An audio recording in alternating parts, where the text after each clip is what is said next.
فأعوذ بالله من الشيطان الرجيم وأقيموا الصلاة ولا تكونوا من المشركين من الذين فرقوا دينهم وكانوا شيعا كل حزب بما لديهم فرحون. ہر قسم کی حمد و ثنا، عبادت، بندگی، بڑائی، کبریائی اللہ احکام الحاکمین کے لیے کہ جس ذات باری تعالیٰ نے دلوں کے سکون کے لیے، زندگی کے غموں سے نجات پانے کے لیے اور اپنی عظیم جنت کے عظیم درجات عطا کرنے کے لیے اللہ تبارک و تعالیٰ نے مومنین پر بہت بڑا احسان کرتے ہوئے نماز جیسی عظیم عبادت عطا کی. انگنت لا تعداد درود و سلام ہو نبی اکرم صلی اللہ علیہ وسلم کی ذات اقدس پہ کہ جن کی آنکھوں کی ٹھنڈک نماز تھی. پیارے ایمان والے بھائیوں، میں نے قرآن مجید کی ایک آیت مبارکہ آپ کے سامنے پڑھی ہے. میرے اور آپ کے خالق و مالک کا فرمان ہے وَأَقِيمُوا الصَّلَاةَ، اور تم نماز کو قائم کرو، وَلَا تَكُونُوا مِنَ الْمُشْرِكِينَ، اور مشرکوں میں سے نہ ہو جاؤ. مِنَ الَّذِينَ فَرَّقُوا دِينَهُمْ، وہ لوگ جنہوں نے اپنے دین کے ٹکڑے ٹکڑے کر دیے.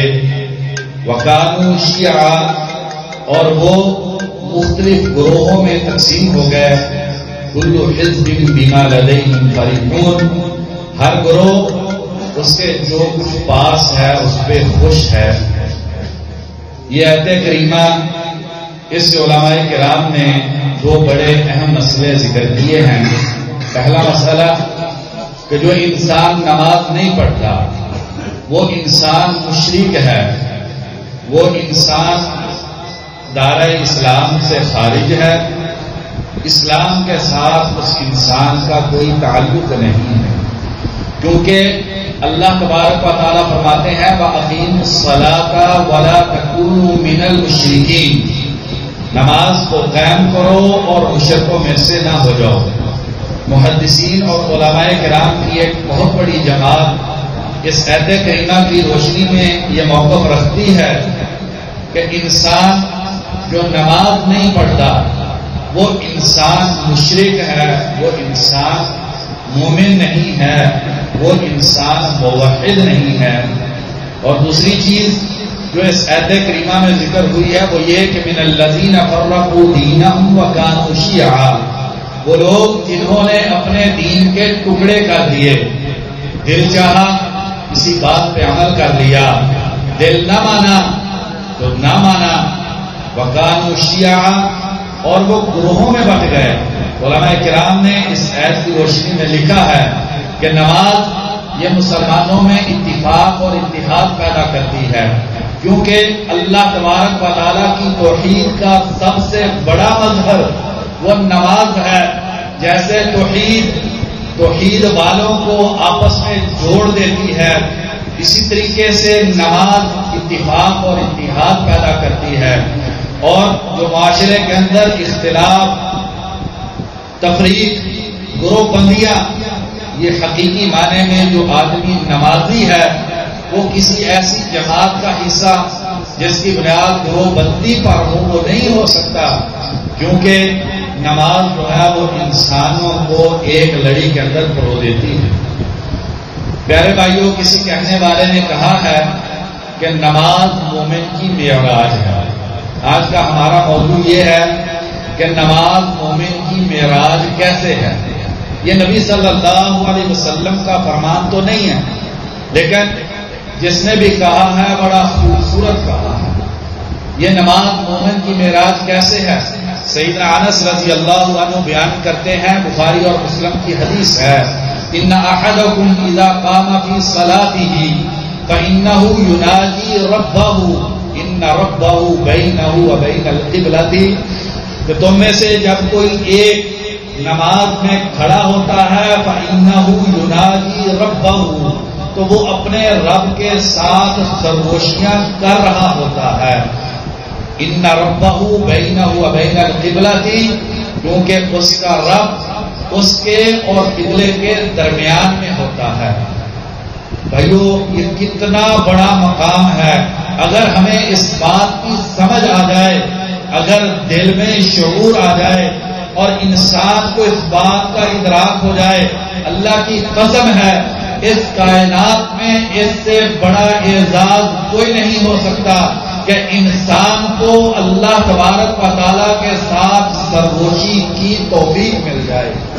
کتنا بڑا مقام ہے، اللہ تبارک و تعالیٰ کی عظمت کو دیکھیے، اللہ تبارک و تعالیٰ کی بلندی کے بارے میں سوچئے، اور اللہ تبارک و تعالیٰ کو کس قدر رفعت کو، اللہ تبارک و تعالیٰ کو کس قدر جو ہے وہ رفعت اللہ کے پاس ہے، وہ نماز پڑھنے والا کتنا بلند ہو جاتا ہے، وہ کتنا اونچا ہو جاتا ہے، وہ کتنا اعلیٰ اور عرفہ ہو جاتا ہے کہ فَإِنَّهُ يُنَاجِي رَبَّهُ، انسان اپنے رب کے ساتھ سرگوشی کر رہا ہوتا ہے۔ یہ اتنا بڑا مقام ہے، اگر انسان کو اس مقام کا احساس ہو جائے تو انسان کے لیے یہ ممکن نہیں ہے کہ انسان جو ہے وہ نماز کو چھوڑ دے۔ میں نماز کی معراج کے حوالے سے صرف 2 باتیں، وقت کافی ہو گیا ہے، وہ آپ کے سامنے رکھنا چاہتا ہوں۔ سب سے پہلی چیز، انسان کو نماز کے لیے بلایا جاتا ہے تو کہا جاتا ہے اللہ اکبر۔ اللہ تبارک و تعالیٰ اس کائنات میں ہر چیز سے بڑے ہیں، میرے اور آپ کے کاروبار سے، میری اور آپ کی اپنی بیوی بچوں اور اولاد سے محبت سے، اس دنیا کے ہر رشتے اور ناطے سے، اس کائنات کی ہر مصروفیت سے انسان کو یہ پیغام دیا جاتا ہے اللہ اکبر۔ اللہ تبارک و تعالیٰ اس کائنات کی ہر چیز سے بڑے ہیں، تجھے اس کے گھر میں حاضری کے لیے بلایا جا رہا ہے، اور اس نماز کا جو آغاز ہے وہ بھی اللہ اکبر سے کیا جاتا ہے۔ انسان مسجد میں اللہ اکبر کو سن کے مسجد میں آ کے اللہ کے سامنے ہاتھ اٹھا کے کہتا ہے اللہ میں اس بات کا اقرار کرتا ہوں اللہ اکبر، یا اللہ اس مسجد سے باہر جو کچھ بھی ہے وہ تجھ سے چھوٹا ہے، تو سب سے بڑا ہے۔ میں ہاتھ کھڑے کر کے اس بات کا اعتراف کرتا ہوں، میرا کاروبار، اس دنیا کی ہر مصروفیت، میری ہر تمنا اور خواہش، میری کوٹھی، میرا کاروبار، میری گاڑی، میرے کھیت، میرا ہر تعلق جو ہے یا اللہ وہ تجھ سے چھوٹا ہے۔ میں ہاتھ اٹھا کے اس بات کا اقرار کرتا ہوں۔ اور سیدنا عبداللہ بن عباس رضی اللہ عنہما بیان کرتے ہیں، بخاری اور مسلم کی حدیث ہے کہ نبی کائنات صلی اللہ علیہ وسلم کی نماز کا اختتام وہ کیسے ہوتا ہے؟ اللہ اکبر سے، کہ یا اللہ تو اس کائنات کی ہر چیز سے بڑا ہے۔ ترمذی شریف کی حدیث ہے، عدی بن حاتم رضی اللہ عنہ بنو طے قبیلے کے سردار ہیں، مسلمان نہیں ہو رہے۔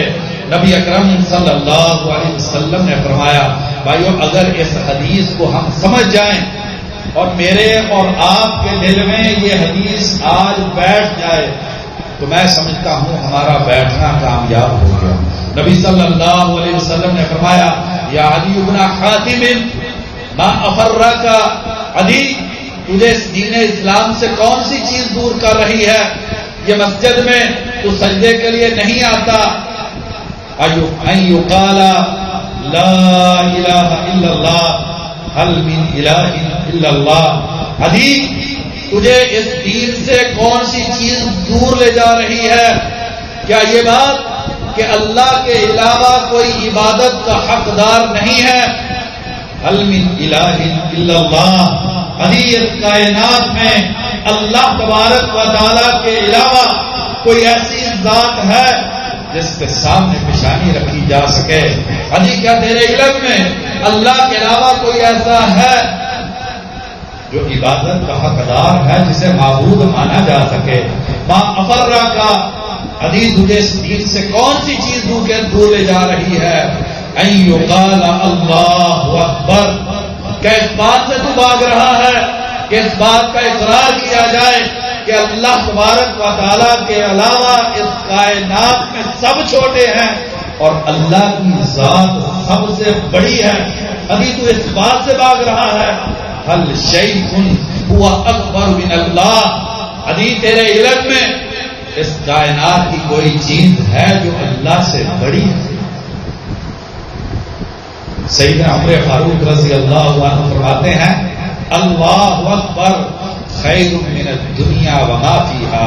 بھائیو ہم اس اللہ اکبر کو نہیں سمجھتے، اگر یہ اذان اور نماز کا اللہ اکبر ہمیں سمجھ میں آ جائے تو ہمیں پتا چلے گا جو انسان نماز پڑھتا ہے وہ کتنا اونچا اور بلند ہو جاتا ہے۔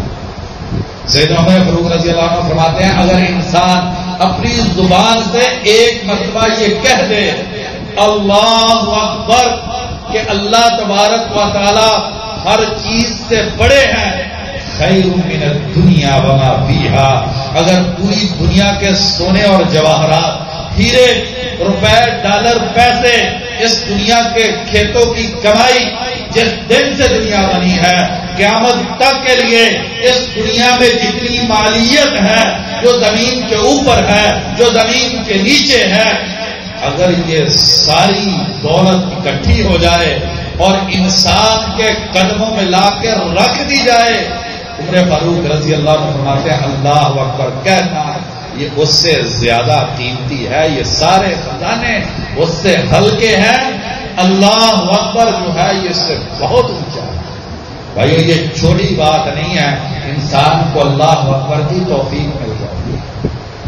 مسلم شریف کی حدیث ہے دل کو دہلا دینے والی، سیدنا ابو ہریرہ رضی اللہ عنہ بیان کرتے ہیں نبی کائنات صلی اللہ علیہ وسلم نے فرمایا صحابہ سے سمعت بمدینۃ جانب منها فی البر وجانب منها فی البحر، صحابہ تم نے اس شہر کے بارے میں سنا جس کا ایک کونا سمندر میں ہے، جس کا دوسرا کونا خشکی میں ہے؟ قالوا بلا یا رسول اللہ صلی اللہ علیہ وسلم، کہا اللہ کے نبی ہاں اس شہر کے بارے میں سنا ہے۔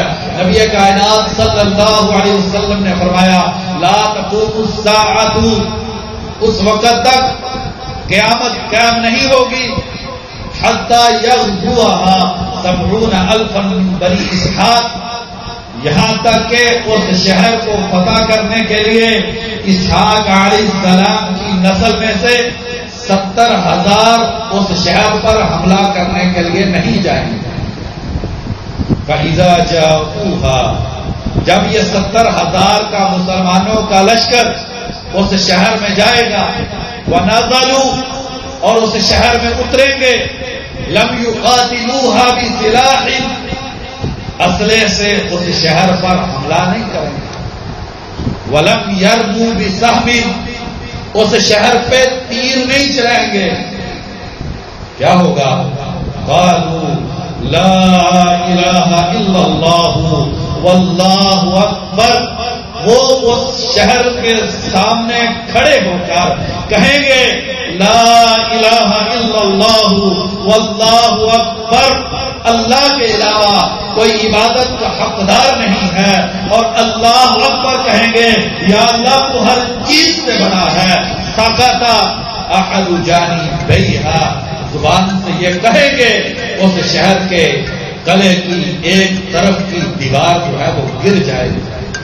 وقالوا الثانیہ، دوسری مرتبہ پھر کہیں گے لا الہ الا اللہ واللہ اکبر، یہ کہیں گے قلعے کی دوسری سمت کی دیوار گر جائے گی، اور پھر تیسری مرتبہ کہیں گے لا الہ الا اللہ واللہ اکبر، فیدخلوها، وہ قلعہ ان کے سامنے مسخر ہو جائے گا، وہ اس قلعے میں داخل ہو جائیں گے، اور اس شہر کی ساری غنیمتیں بغیر اسلحے کے، بغیر کسی قسم کا تیر چلائے ہوئے صرف لا الہ الا اللہ اور اللہ اکبر سے مسلمانوں کو مل جائے گا۔ میں اور آپ اس اللہ اکبر کو سمجھے نہیں۔ شیخ عبداللہ نظام اپنی کتاب تربیہ الجہادیہ میں لکھتے ہیں کہ افغانستان میں جب ہم لڑنے کے لیے جاتے تو اسلحہ ہمارے پاس معمولی، ہمارے پاس جو گنے اور بندوقیں ہوتی تھوڑی سی گولیاں چلاتے ہیں ختم ہو جاتی ہیں، اور روسی فوج کے بمبار طیارے ہمارے سروں کے اوپر آتے اور اپنے دفاع کے لیے ہمارے پاس کچھ نہ ہوتا، گن ہے اس میں ڈالنے کے لیے گولی نہیں۔ ایمان کی یقین کی بات ہے، کہتے ہم طیارے کی طرف انگلی اٹھا کے کہتے اللہ اکبر، کہتے ہم اپنی آنکھوں سے اس طیارے کے ٹکڑے ہوتے ہوئے دیکھتے۔ یہ اللہ اکبر جو ہے یہ معمولی کلمہ نہیں ہے۔ نبی اکرم صلی اللہ علیہ وسلم نے فرمایا کہ ما من ایام، مسلم شریف کی حدیث ہے، کوئی دن اللہ کی عبادت کے لیے اتنے افضل نہیں ہے جتنے ذی الحجہ کے 10 دن ہیں۔ علماء کرام نے حدیث کی روشنی میں لکھا ہے رمضان کے دن بھی عظمت اور فضیلت کے اعتبار سے ذی الحجہ کے دنوں سے کم۔ رمضان کی راتیں یہ پورے سال کی راتوں میں افضل ہیں، اور ذی الحجہ کے جو دن ہیں پہلے 10 دن یہ رمضان کے دنوں سے بھی افضل ہے۔ سب سے افضل دنوں کی سب سے افضل عبادت کیا ہے؟ اللہ اکبر، اللہ اکبر، لا الہ الا اللہ، واللہ اکبر، اللہ اکبر، وللہ الحمد۔ امام بخاری رحمہ اللہ سے بخاری میں نقل کرتے ہیں سیدنا عبداللہ بن عمر رضی اللہ عنہما، سیدنا ابو ہریرہ رضی اللہ عنہما جب بازار میں چلتے، میں اور آپ بھی بازار میں چلتے ہیں، میرے اور آپ کے بچے بھی چوک چراہے میں کھڑے ہوتے ہیں، میں اور آپ بھی اپنے شب و روز اپنے علاقے کی گلیوں میں گزارتے ہیں، میرے اور آپ کی عادت کیا ہے؟ ہاتھ میں موبائل ہے، گندی تصویر ہے، میرے اور آپ کے بچے کے دل میں کیا ہے؟ اللہ اکبر نہیں ہے، کسی بری عورت کی تصویر ہے، کسی برے گانے کے کلمات اس کے دل میں ہے، اس کی زبان پہ ہے، اس کے کانوں میں ہے، لیکن اللہ کے نبی نے جن کی تربیت کی ہے، امام بخاری رحمہ اللہ لکھتے ہیں ذی الحجہ کے 10 دنوں میں ابن عمر اور ابو ہریرہ مدینہ کی گلیوں میں چلتے اللہ اکبر، اللہ اکبر کہتے، جو بازار میں بیچنے والے ہوتے وہ بھی سن کے اللہ اکبر کہتے، گھر کی پردہ دار جو عورتیں ہیں وہ بھی اس کلمے کو سن کے اللہ اکبر کہتی، اور پورا مدینہ جو ہے وہ اللہ اکبر سے گونج اٹھتا ہے۔ سیدنا عمر رضی اللہ عنہ حج کے لیے جاتے، مینا میں خیمے کے اندر بیٹھے ہوئے ہوتے، نماز کا اختتام ہوتا تو اللہ اکبر کہتے، سارے خیمے والے اللہ اکبر کہتے، پاس والے خیمے والے سن کے اللہ اکبر کہتے، یہاں تک کہ پورا مینا جو ہے وہ اللہ اکبر کی آواز سے گونج پڑتا ہے۔ بھائیو، جب انسان نماز پڑھنے کے لیے کہتا نا اللہ اکبر، انسان بہت اونچا ہو جاتا ہے۔ وقت نہیں ہے ورنہ میں آپ کو بتلاتا کہ انسان کو نماز سے ملتا کیا ہے۔ دوسری چیز جس میں آپ کی توجہ دلانا چاہتا ہوں، اور جیسے اگر ہم سمجھ گئے تو ہمیں انشاءاللہ ضرور دکھ ہوگا کہ میں نے اور آپ نے اپنی زندگی میں نماز کی جو کوتاہی کیا، کتنا بڑا نقصان کیا۔ اللہ اکبر۔ ترمذی شریف کی حدیث ہے، سیدنا ابو ہریرہ رضی اللہ عنہ کہتے ہیں نبی اکرم صلی اللہ علیہ وسلم نے فرمایا اتحب ان اعلمک سورۃ لم ينزل فی التوراۃ ولا فی الانجیل ولا فی الزبور ولا فی القرآن مثلها۔ ابو ہریرہ، کیا تو پسند کرتا ہے میں تجھے ایسی سورت سکھلا دوں جیسی عظیم سورت نہ تورات میں ہے، نہ انجیل میں ہے، نہ زبور میں ہے، نہ قرآن مجید میں ہے۔ قلت بلا یا رسول اللہ صلی اللہ علیہ وسلم، میں نے کہا اللہ کے نبی، اتنی قیمتی چیز کہ آدم علیہ السلام سے لے کے نبی کائنات صلی اللہ علیہ وسلم تک جتنی بھی نبوتیں اور رسالتیں آئی ہیں، اللہ تبارک و تعالیٰ نے انسانیت کی ہدایت کے لیے جتنی بھی وحی کی ہے اللہ تبارک و تعالیٰ نے میری اور آپ کی خیر خواہی کے لیے، ہم سے پہلے لوگوں کی خیر خواہی کے لیے جس قدر بھی وحی کی ہے، اس میں سب سے عظیم وحی اللہ کے نبی مجھے ضرور سکھلا دیجیے. فرمایا ماذا تقرأ فی الصلاۃ، ابو ہریرہ نماز میں کیا پڑھتے ہو؟ میں نے کہا اللہ کے نبی الحمدللہ رب العالمین اور الرحمن الرحیم مالک یوم الدین یہ پڑھتا ہوں. فرمایا ما انزلت فی التوراۃ ولا فی الانجیل ولا فی الزبور ولا فی الفرقان مثلها، نہ تورات میں، نہ انجیل میں، نہ زبور میں، نہ قرآن میں اس جیسی کوئی صورت نہیں اتری. بخاری شریف کی حدیث ہے، ابو سعید بن المعلا رضی اللہ عنہ بیان کرتے ہیں نبی اکرم صلی اللہ علیہ وسلم نے انہیں مخاطب کر کے فرمایا لا اعلمنک سورۃ ہی اعظم السور قبل ان اخرج من المسجد، میرے صحابی میں مسجد سے نکلنے سے پہلے تجھے ایسی صورت سکھلاؤں گا جو قرآن مجید کی سب سے زیادہ عظمت والی صورت ہے. میں اور آپ بہت سارے بھائی ہم سمجھتے ہیں کہ سب سے افضل صورت جو ہے وہ قل هو اللہ احد ہے.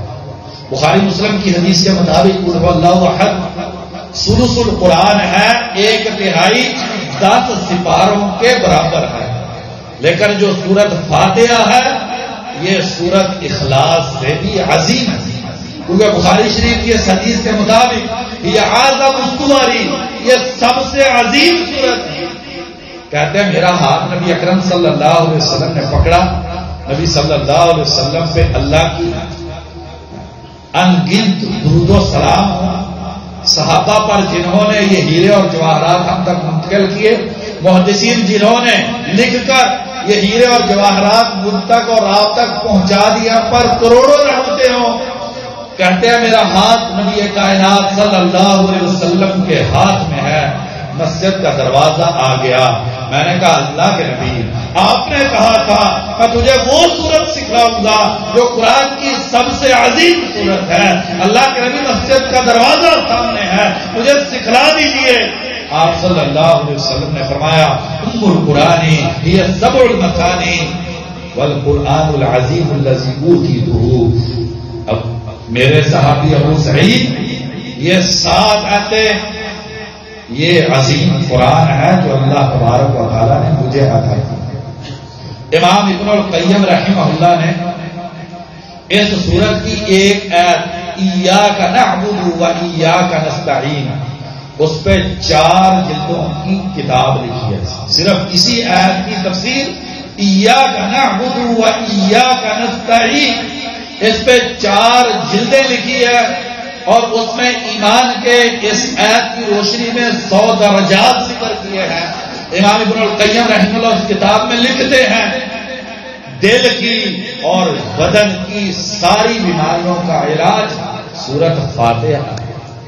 جو نماز پڑھتا ہے اسے نماز میں کیا ملتا ہے، اور جو نماز نہیں پڑھتا اس کا کیا نقصان ہوتا ہے. کہتے ہیں دل کی ساری بیماریاں اور جسم کی ساری بیماریوں کا علاج وہ سورت فاتحہ میں ہے. اور وہ کیا کہتا ہے دل کی ساری بیماریوں کی بنیاد یا فساد العلم ہے، غلط علم. میں نے اور آپ نے اپنے بچوں کو کس کے سپرد کیا؟ ہم نے اس نظام تعلیم کے سپرد کیا جس نظام نے اللہ کے نبی کی محبت ہمارے بچوں کے دلوں سے چھین لی. ہم نے اس غلط علم کے سپرد اپنی نسلوں کو کر دیا جس نے بچی کے سر سے شرم و حیا کی چادر چھین لی. میں نے اور آپ نے اپنی اولاد کو اس علم کے سپرد کیا جس نے نوجوان کی آنکھ سے حیا چھین لی. میں نے اور آپ نے اپنی اولاد کو اس نظام تعلیم کے سپرد کیا جس نے ماں باپ کی عزت چھین لی. ہم نے اس علم کے سپرد اپنی نسلوں کو کر دیا جس علم نے ہمارے بچوں کے ذہن میں اس اللہ احکام الحاکمین کے بارے میں شکوک و شبہات پیدا کر دیے. ہم نے اس نظام تعلیم کے سپرد اپنی نسلوں کو کر دیا جس نظام تعلیم نے میری اور آپ کی اولاد کے منہ سے قرآن کے پیارے نغمے چھین لیے ہیں. کہتے ہیں دل کی بیماریوں کی بنیاد فساد العلم، غلط علم. جو غلط علم ہے وہ غلط سوچ دیتا ہے، غلط سوچ غلط عمل تک لے کے جاتی ہے، غلط سوچ غلط عقیدے اور نظریے بناتی ہے. کہتے ہیں دل کی بیماریوں کی بڑی وجہ علم کی خرابی ہے، جہالت، قرآن و حدیث سے بے راہ روی.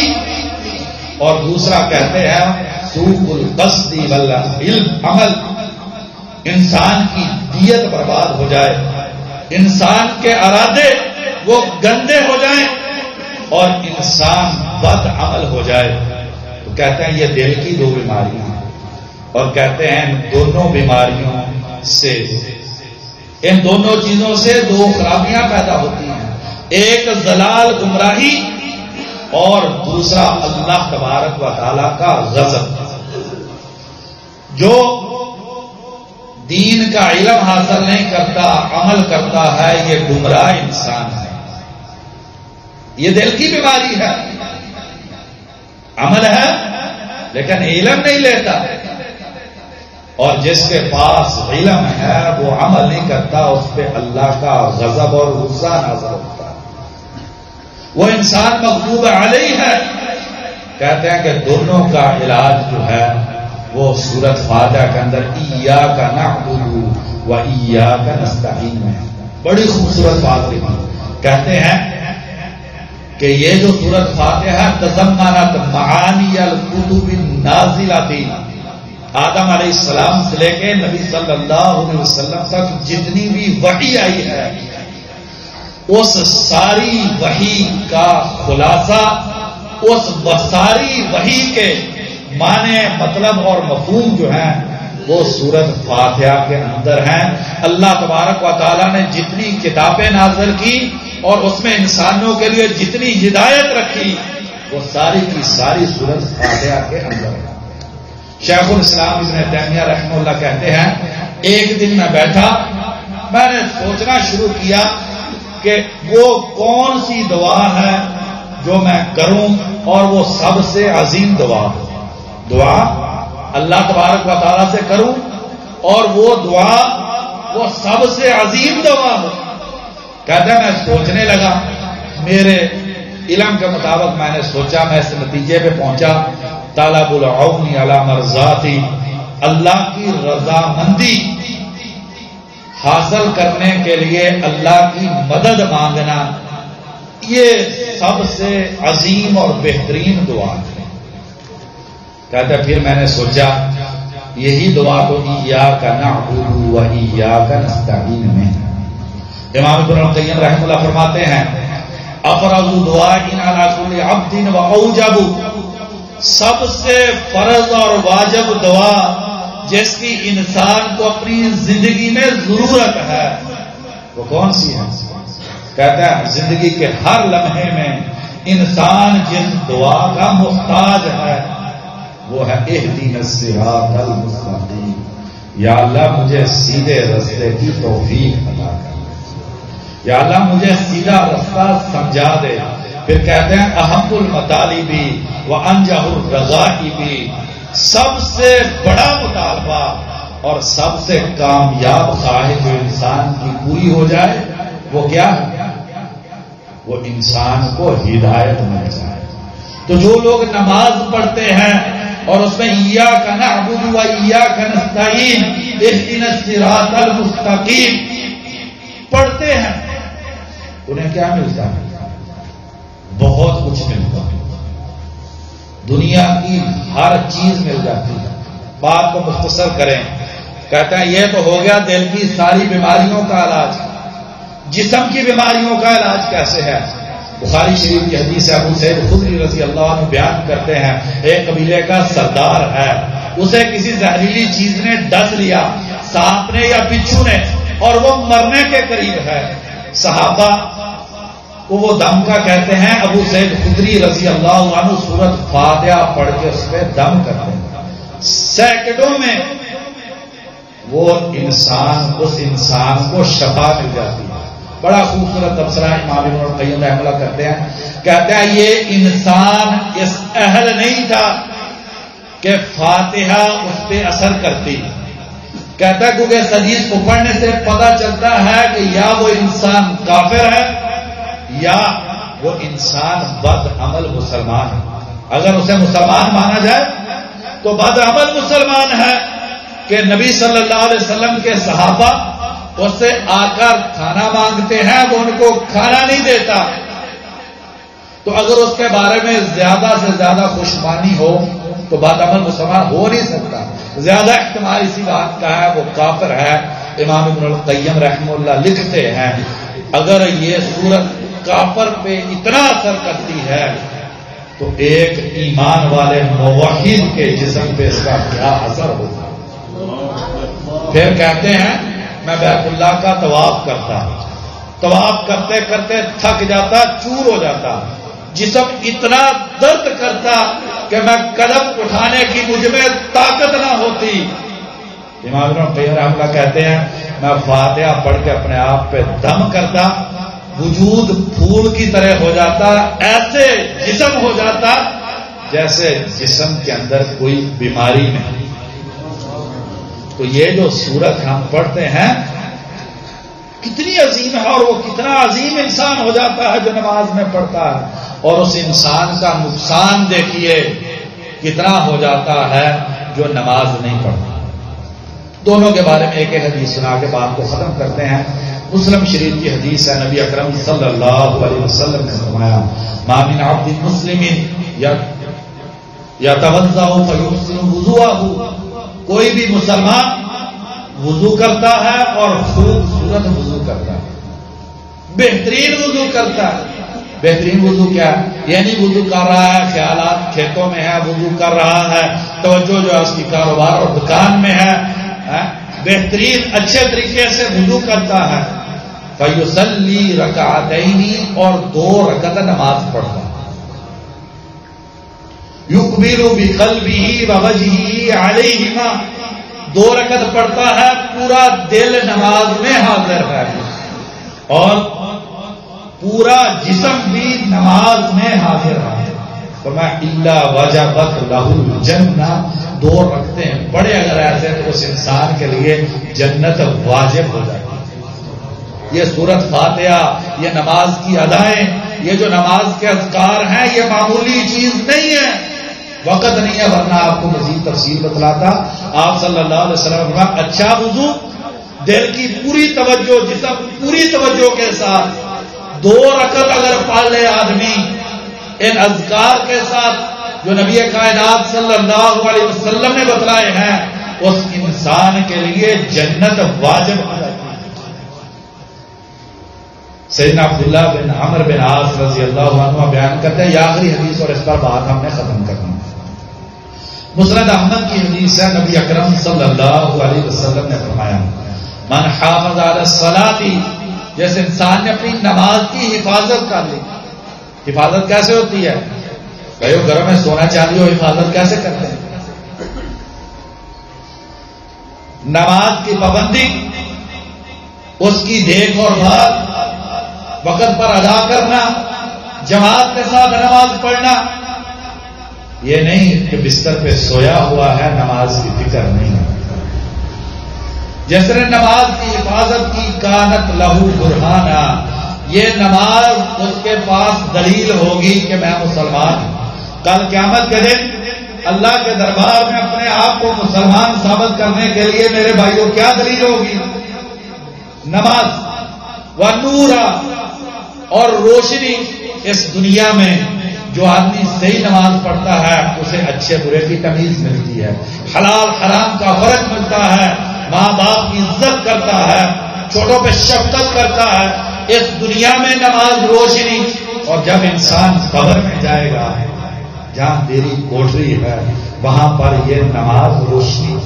معاشر کے میدان میں روشنی، پل صراط سے گزرنے کے لیے جس روشنی کی ضرورت ہے وہ روشنی، جس روشنی کے ساتھ جنت میں جانا ہے یہ نماز وہ روشنی. اور فرمایا وَنَجَاتً مِنَ النَّارِ، اور ایسا انسان جو نماز کی حفاظت کرنے والا ہے جہنم سے اس انسان کو آزادی مل جائے گی. کتنا بڑا اعزاز ہے. پکا مسلمان، صحیح مسلمان ہے، نور دنیا میں ہے، قبر میں ہے، محشر میں ہے، پل صراط سے گزرنے کے لیے ہے، جنت میں نور ہے اور جہنم سے آزادی ہے۔ اور اس کے برعکس تصویر کا دوسرا رخ کیا ہے؟ اس بات کو سارے بھائی توجہ سے سنیں، وَمَن لَّمْ يُحَافِظْ عَلَيْهَا، اور جس نے اس نماز کی حفاظت نہ کی، نماز نہیں پڑھی یا پڑھی بے وقت پڑھی، جماعت کے ساتھ نہیں پڑھی، اللہ کے ڈر اور خوف کے ساتھ نہیں پڑھی، نبی کی سنت کے ساتھ نہیں پڑھی، شوق اور چاہت کے ساتھ نہیں پڑھی، اسے بستر عزیز لگتا ہے، دوستوں کی محفل اچھی لگتی ہے، اپنا کاروبار اچھا لگتا ہے، اسے کھیتی اچھی لگتی ہے، دنیا کے تعلقات اس کی نگاہ میں زیادہ اہم ہے نماز سے، لم تکن لہو برہانا، کل قیامت کے دن اللہ کے دربار میں اپنے آپ کو مسلمان ثابت نہیں کر سکے گا۔ آدمی اسی بات پہ خوش نہ ہو جائے میں اہل حدیث ہوں، نہیں بھائی، نماز بہت ولا نورا، اس کے پاس دنیا میں بھی روشنی نہیں ہے، کوٹھی ضرور ہے، گاڑی ہے، لیکن اندھا ہے، اندھیرے میں ہے، اور قبر میں سانپ اور بچھوؤں کی خوراک ہے، قبر میں اندھیرے ہیں، معاشر کے میدان میں اندھیرے ہیں، اور پل صراط سے اسے گزرنے کی توفیق نہیں ملے گی۔ فرمایا ولا نجات من النار، اسے جہنم کے اندر پھینکا جائے گا۔ جہنم میں کہاں پہ؟ وَكَانَ مَعَ قَارُونَ وَفِرْعَوْنَ وَحَامَانَ وَأُبَيِّ بْنِ خَلَف، حامان، قارون، فرعون اور ابی بن خلف کو جو عذاب ملے گا وہی عذاب بے نمازی کو ملے گا۔ جو عذاب، دوبارہ سنیں، جو عذاب قارون کو، فرعون کو، حامان کو، ابی بن خلف کو ملے گا وہی نماز نہ پڑھنے والے کو ملے گا۔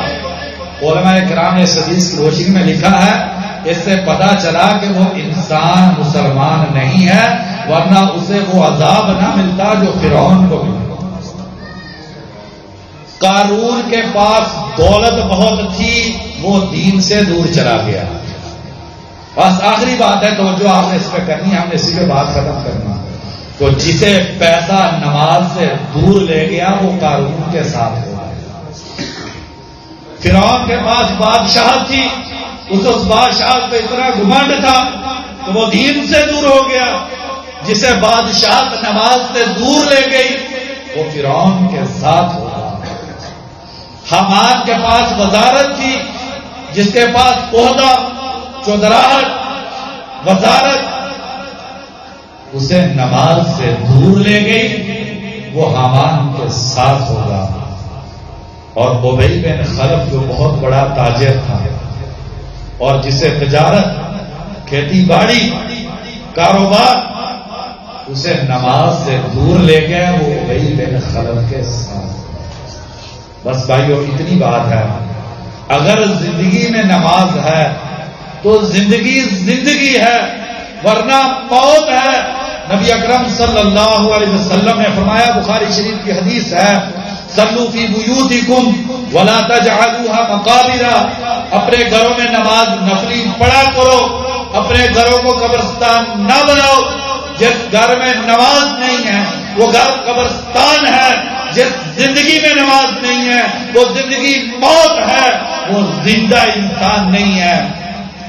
بخاری شریف کی دوسری حدیث ہے، نبی اکرم صلی اللہ علیہ وسلم نے فرمایا، مثل الذی یذکر ربہ والذی لا یذکر ربہ کمثل الحی والمیت، مثال اس کی جس کی زبان پہ اللہ کا ذکر ہے اور اس کی جو اللہ کا ذکر نہیں کرتا، زندہ اور مردہ کی مثال ہے۔ جو ذکر کرتا ہے، جو نماز پڑھتا ہے، جو قرآن پڑھتا ہے، ابھی بچے قرآن پڑھ رہے تھے، وہ زندہ ہے، اور جو ذکر نہیں کرتا، جو نماز نہیں پڑھتا، جو قرآن مجید کی تلاوت نہیں کرتا، یہ انسان کیا ہے؟ مردہ ہے۔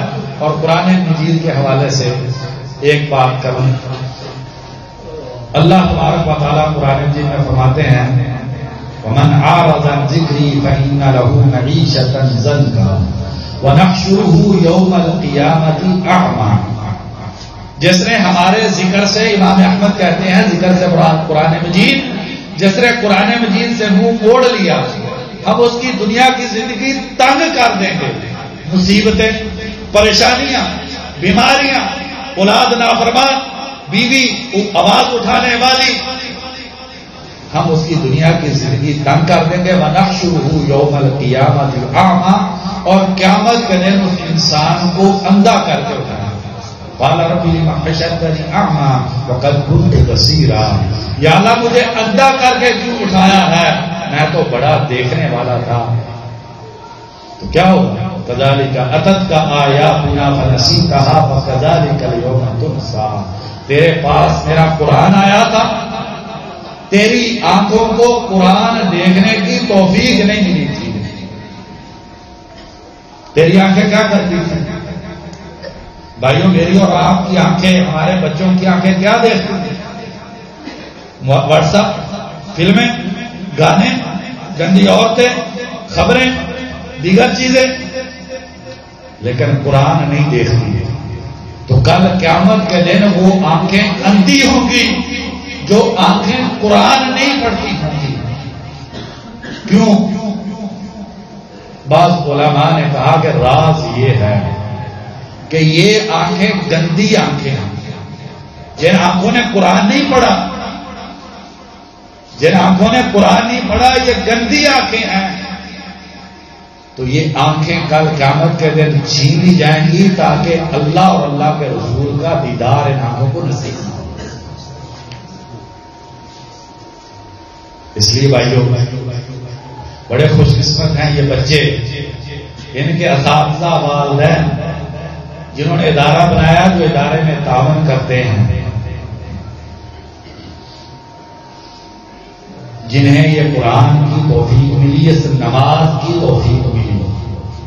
بھائیوں، آئیے آج سے میں اور آپ، ہم یہ اللہ تبارک و تعالیٰ سے عہد کریں کہ یا اللہ ہم نماز کی پابندی کریں.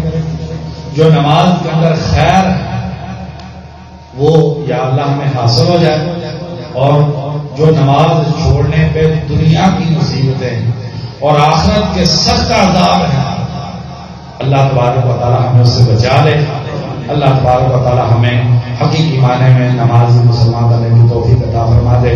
سبحان ربک رب العزۃ عما یصفون وسلام علی المرسلین والحمد للہ رب العالمین.